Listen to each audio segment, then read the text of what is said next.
Vrei să faci suficienți bani să te poți pensiona? Vrei să obții independența financiară? Vrei să înveți să investești astfel încât să ai profitul cel mai mare cu riscul cel mai mic? Pe acest canal îți voi arăta prin cele mai simple metode cum să investești, cum să faci asta cu riscul cel mai mic și cum să ai randamentul cel mai mare fără a-ți pierde toată investiția. Folosind sfaturile mele, sunt sigur că nu vei avea nevoie de un consultant financiar și de asemenea nu vei avea nevoie să cunoști toți termenii financiari relevanți.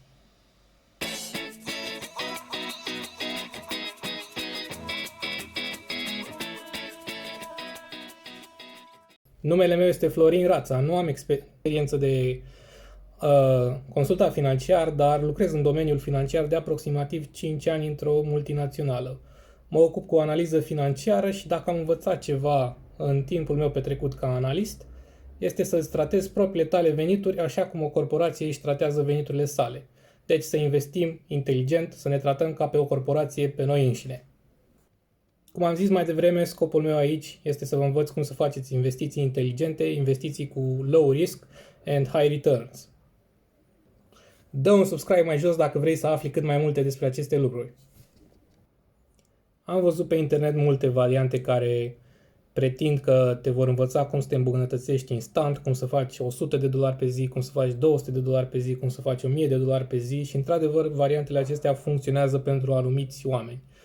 Ca să dau câteva exemple, am văzut online despre dropshipping, despre affiliate marketing, despre e-commerce businesses, despre cum să-ți pornești propria ta afacere cu 1000 de RON sau cu 1000 de euro sau cu mai puțin. Toate aceste soluții, da, funcționează pentru unii oameni, dar realitatea este că majoritatea nu vor reuși prin ele. Motivul pentru asta nu este neapărat nivelul vostru de cunoștințe, este faptul că pentru a reuși în aceste investiții, în primul și în primul rând trebuie să-ți dedici o grămadă de timp, mai ales la început.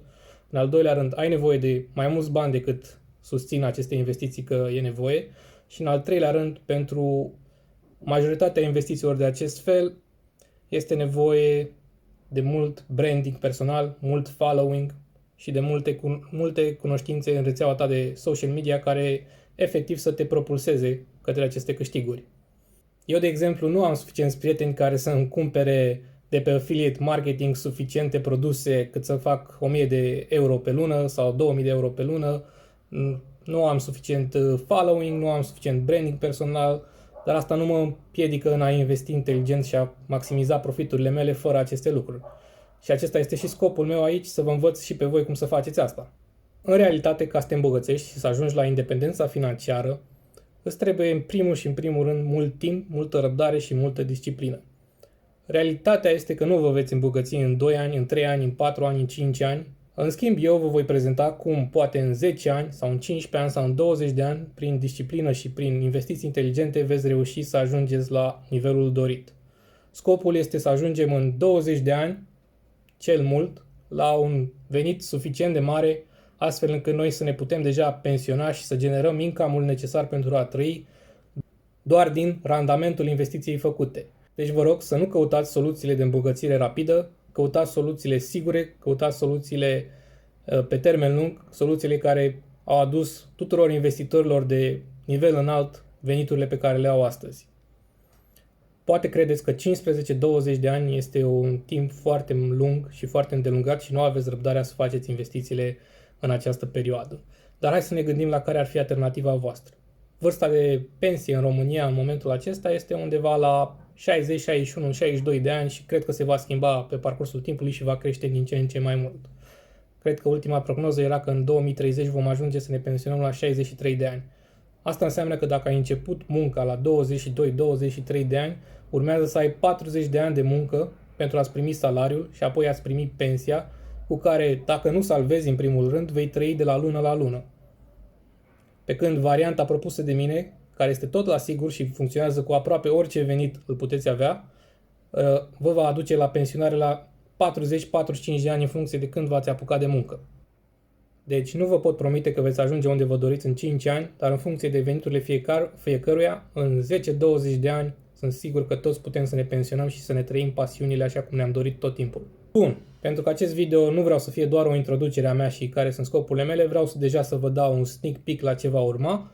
O să vă prezint astăzi 3 pași foarte simpli pentru a ajunge la independența financiară. Prima regulă pentru mine este să ne asigurăm un income stabil pentru următorii 15-20 de ani. Asta înseamnă, desigur, să ne angajăm sau să găsim orice modalitate de a lucra care ne va genera un venit stabil per lună următorii 15-20 de ani. De ce zic asta? Pentru că primul pas în a investi este să salvezi bani. Dacă nu ai un income, nu ai din ce să salvezi bani, evident. Dar în momentul în care am stabilit că avem acel income, putem începe deja să salvăm. O regulă simplă de a salva bani este să salvezi undeva la 20% din income-ul tău lunar. Pentru un salariu mediu în România de 3.000-3.500 de ron, asta înseamnă că noi în 15 ani, dacă am folosit această regulă, am reușit să salvăm 25.000 de euro. Poate pentru cineva 25.000 de euro este o sumă SF în momentul ăsta să o ai în bancă. Poate pentru alții este foarte puțin, dar este un punct bun cu care să pornim. Sigur că da, 25.000 de euro nu sunt nici pe departe suficienți cât să avem o independență financiară suficientă, de asta mai avem 2 pași prin care trebuie să trecem. O să ajung imediat la cei 2 pași, dar dacă vreți să aflați cât mai multe despre independența financiară, vă rog dați un like, dați un subscribe, astfel încât eu să ajung să povestesc cât mai multor oameni de cum să facă asta. Pasul 2. Investește în tine cât timp ești tânăr. Ce înseamnă asta? Dacă ai o vârstă, să zicem la 20 de ani, în medie, 20-25 de ani, este mai indicat decât să investești în savings, în economii, în bursă, în dividende, în ETF-uri, orice altceva. Este mai indicat să investești în tine decât în aceste lucruri. De ce spun asta? Poate tu la 20-25 de ani ai deja un skill, ai deja o facultate terminată sau liceul terminat și te poți angaja. Cu banii aceia, eu recomand să investești în tine. Ce vreau să spun prin asta? Fă un curs, învață un skill nou, dezvoltă-ți cunoștințele. Dacă reușești să faci aceste lucruri, tu poți obține un job mai bun, un job care te va plăti mai bine. Dacă noi am păstra salariul mediu pe economie ca benchmark, cineva cu un skill foarte bine dezvoltat poate ajunge la 5.000-6.000 de ron. Asta înseamnă că pe o perioadă îndelugată de timp, pe lângă că ar putea crește în funcție de nivelul lui de cunoștințe, el ar putea salva mai mult pe lună și ar primi un randament mult mai mare în fiecare an. De ce zic eu că este mai bine să investești în tine la vârsta de 20-25 de ani? Să vă dau un exemplu. Să zicem că aveți 1000 de ron pe care o aveți din diverse saving-uri, diverse activități, diverse joburi pe care le-ați făcut, poate de la părinți, nu contează. Cu 1000 de ron, dacă am investi într-un cont de economii, de exemplu, am primit un return de 3-4 lei în primul an și va crește la 3,50 lei, după aia 4 lei, după aia 5 lei, după aia 6 lei, nu contează. Sume foarte mici care în 20 de ani nu vă vor face nicio diferență. Dacă investim, de exemplu, în bursă, să zicem în indicele S&P 500 care urmărește cele mai bune companii americane, acesta are un return de aproximativ 10-11% per an. Cu 10-11% asta înseamnă 10-15 lei în următorii 15 ani. Din nou, nu este suficient cât să ajungem într-o sumă considerabilă. În schimb, dacă investim acei 1000 de lei în niște cursuri de web design, să zicem, poate facem acele cursuri 3, 6, 9 luni, în urma lor noi vom ajunge să avem un skill, anume web design-ul, cu care putem monetiza. Cum vom face asta? Ne angajăm, un web designer în medie are un salariu de 4, 5, 6 mii de ron în funcție de cât de bun este, evident. Dacă am ajunge la salariul acela de 5-6 mii de ron, față de o persoană care are salariul mediu și investește, să zicem, 150 de lei pe lună, noi o să putem investi 300 de lei pe lună. Cu 300 de lei pe lună investiți, atunci putem să facem diferența prin acei index financiari. Pasul 3. Diversificarea este cheia. De ce zic eu asta? Este pentru că niciodată când investim nu putem fi siguri că investiția noastră va aduce un randament bun, un randament foarte bun sau va aduce ceva. Trebuie să fim mereu pregătiți de riscul că vom pierde tot ce am investit. Astfel, eu propun să nu investim tot ce avem într-un singur loc, ci să ne diversificăm. În primul rând, pentru a ajunge la diversificare, trebuie să urmărim primii 2 pași. Deci, după ce am făcut primii 2 pași, anume am investit în noi și am ajuns la un income stabil, să zicem că am ajuns la un salariu de 5.000 de ron pe lună. 20% din 5.000 de ron pe lună înseamnă 1.000 de ron pe lună. Ce putem face noi cu 1.000 de ron pe lună de investit? Este o sumă chiar foarte mare cu care putem face foarte multe lucruri. În primul rând, putem să creăm un fond de urgențe. Un fond de urgențe este absolut critic. În el noi trebuie să strângem, recomandarea este undeva la 3-6 luni de cheltuieli, Deci să zicem că pentru o persoană care cheltuie în jur de 2500 de lei pe lună pe cheltuielile lui fixe, el ar trebui să strângă vreo 15.000 de RON înainte să înceapă să investească. După ce avem cei 5.000 de RON și cei 15.000 de RON salvați în fondul de urgențe, putem să ne gândim la un portofoliu. Portofoliile pot fi de mai multe feluri, pot fi portofolii care sunt predispuse la risc, portofolii care caută un randament cât mai mare, sau pot fi portofolii conservatoare care doar caută ceva stabil. Eu sunt genul de persoană care are un portofoliu balansat, încerc să caut atât investiții stabile, cât și investiții pline de risc. Dar, desigur, ponderea lor contează foarte mult. Modelul meu de investiții este următorul. 5% din banii pe care eu îi salvez lunar investesc într-o pensie facultativă. Aceasta cred că este una dintre cele mai importante lucruri și vă recomand tuturor să vă faceți una. 2% investesc în aur. O să explic în alte videoclipuri de ce aurul este încă relevant și merită investit. 33% investesc într-un fond mutual românesc. Acest fond mutual este low risk și investește în obligațiuni românești, pe care am un randament de aproximativ 4-5% în fiecare an. 30% investesc într-un portofoliu de acțiuni care oferă dividende. Dacă nu vreți să faceți research-ul pentru ce acțiuni doriți să cumpărați, există de asemenea fonduri ETF, Exchange Traded Funds, care se ocupă cu managementul în locul vostru pentru acțiunile cu dividende. Un exemplu ar fi Vanguard High Yield Dividend Portfolio. Din nou, nu o să intru în detalii acum, avem mulți ani în față în care putem povesti divers. Și 25% investesc într-un growth portfolio, un portofoliu din nou de ETF-uri, în care se ocupă cu managementul companiilor care sunt considerate că vor crește cel mai mult. Din nou, este o investiție destul de safe, eu investesc într-un ETF care se ocupă de managementul investițiilor mele. Unul dintre cele mai mari investiții pe care le am este în ETF-ul de S&P 500 al lui Vanguard. Acesta, din nou, urmărește cele 500 cele mai mari companii din America, care, vă spun sincer, nu prea au motive să eșueze în următorii 100-150 de ani. Deci de aici mă aștept în continuare să am un randament de 10-11% în fiecare an.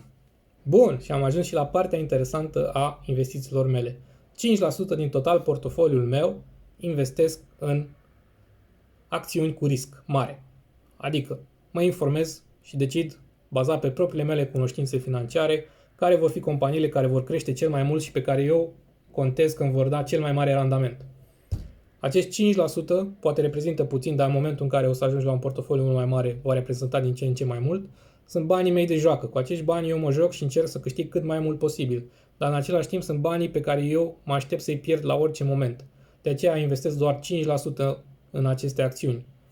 Cred că este suficient, îți oferă câteva distracție, îți oferă și posibilitatea de a câștiga mult, dar nu te poate scufunda.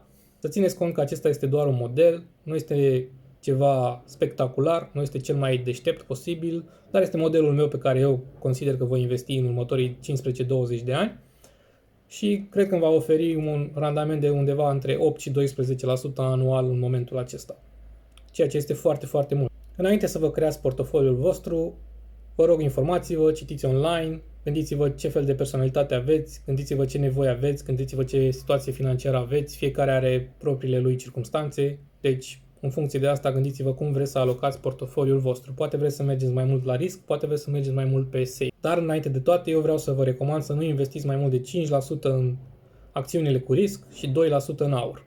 Cred că este suficient să păstrăm 7% în acestea și restul să fie undeva safe. Bun, acum că v-am povestit de portofoliul meu, haideți să vă arăt cum putem ajunge la independența financiară mult promisă de mine până acum. Așa, deci v-ați angajat la 22 de ani, ați investit în voi, ați salvat niște bani și ați ajuns la 25 de ani să aveți un income pe lună de 5.000 de RON. Deci în momentul acesta noi putem considera că putem salva 1.000 de RON pe lună timp de 15-20 de ani.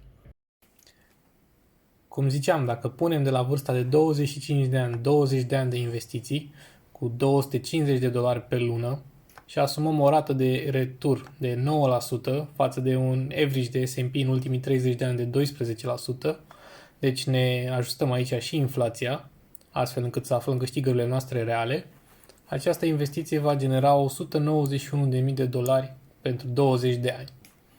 Ce putem face cu 191.000 de dolari mai departe? În primul rând, sună foarte bine suma aceasta, dar dacă intrăm mai mult în detaliu, putem să vedem că cu 191.000 de dolari din acel moment, în fiecare an, noi prin rata de retur de 9% vom genera încă 17.000 de dolari pe an. Dacă vrem să ne retragem în acel moment, noi putem să scoatem 17.000 de dolari în fiecare an, fără să avem niciun risc în investiția inițială. Deci păstrăm cei 190.000 de dolari în bancă și scoatem 17.000 de dolari în fiecare an restul vieții.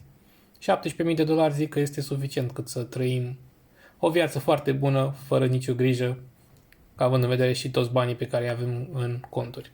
Bun. Scopul videoului meu a fost să mă introduc, să-mi arăt canalul, să vă arăt cu ce mă ocup eu și cu ce vreau să vă ajut. Nu vreau ca acest video să intre în prea multe detalii, așa că o să închei aici, dar dacă v-a plăcut content,